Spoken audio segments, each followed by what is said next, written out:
Hi friends, good morning. నేను భారతి ఆకెళ్ళ. ఈరోజు నేను లంచ్లోకి చామదుంపల ఫ్రై చేశాను. సో దీని ప్రాసెస్ ఎలాగో ఒకసారి చెప్తాను. మీరు కూడా చాలా ఈజీగా చేసుకోవచ్చు, చాలా చాలా టేస్టీగా ఉంటుంది.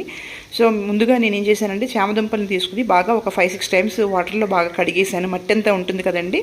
సో ఆ మట్టి అంతా పోయిన తర్వాత మళ్ళీ కొంచెం వాటర్ వేసి ఒక 20 మినిట్స్ వాటిని మళ్ళీ నానబెట్టాను. సో పైన ఇంకా ఏమన్నా మట్టి కానీ అట్లా ఉంటే పోతుందని చెప్పి తర్వాత మళ్ళీ ఫ్రెష్ వాటర్తో కడిగి ఒక 2 గ్లాసెస్ వాటర్ పోసి దాన్ని బాయిల్ చేశాను. చామదుంపల్ని బాగా ఉడికిన తర్వాత, మెత్తగా ఉడికిన తర్వాత వాటి మీద చన్నీళ్ళు పోసాను. సో చన్నీళ్ళు పోసి ఆ పైన ఉన్న తొక్కు ఉంటుంది కదా, అది తీసేసి ఇప్పుడు ఒక ప్యాన్లో ఆయిల్ పోసుకుని కొద్దిగా అంటే ఫ్రైకి సరిపడా ఆయిల్ వేసుకుని దానిలో ఆవాలు, మినపప్పు, జీలకర్ర అండ్ కొద్దిగా కరివేపాకు వేసాను. అవి ఫ్రై అయిన తర్వాత ఎండుమిర్చి ఒక 2 వేసానండి. అవి ఫ్రై అయిన తర్వాత ఈ చామదుంపలు అందులో వేసేసి పసుపు, ఉప్పు, కారము వేసాను. సో మీకు కావాలంటే దీనిలో కొద్దిగా చింతపండు రసము, ఆవపిండి దంచి వేయాలండి. అలా కూడా చేసుకోవచ్చు. కానీ నాకు ఈ ఫ్రై ఇలా సింపుల్గా ఉంటే ఇష్టము.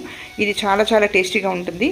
ఈ రోజైతే నేను దీంతో లంచ్ కంప్లీట్ చేస్తాను. సో మీకు కూడా ఇలా ఈజీగా చేసుకోవచ్చు. ఈ వీడియో మీకు నచ్చితే లైక్ చేయండి, షేర్ చేయండి, నా ఛానల్ సబ్స్క్రైబ్ చేయండి. Thank you friends, bye bye, see you.